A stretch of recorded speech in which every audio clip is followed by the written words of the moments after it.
The FBI has pinpointed Shamsuddin Jabbar, a 42-year-old U.S. citizen from Texas, as the suspect in the tragic New Year's Day attack in New Orleans, which they are classifying as an act of terrorism.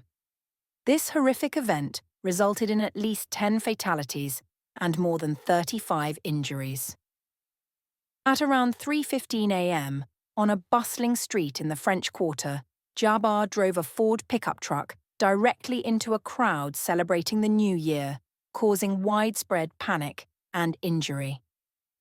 After crashing, Jabbar emerged from the vehicle only to engage in a fatal shootout with law enforcement officers, where he was ultimately killed.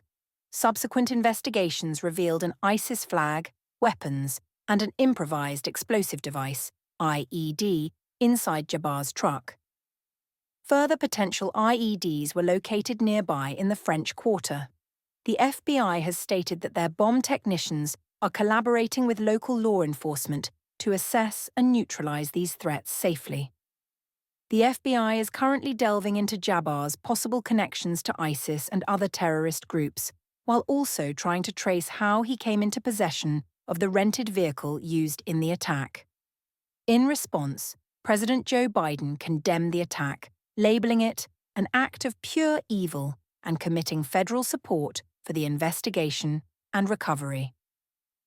President-elect Donald Trump has also spoken out, using the incident to advocate for tougher immigration and security measures, calling it another example of terrorism's devastating impact. The French Quarter continues to be under lockdown as forensic experts and bomb squads work tirelessly.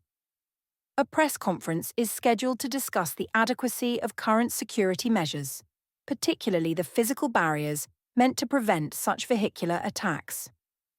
James Matthews, a U.S. correspondent, highlighted the severity of the injuries, suggesting that the number of deaths might increase as more details emerge.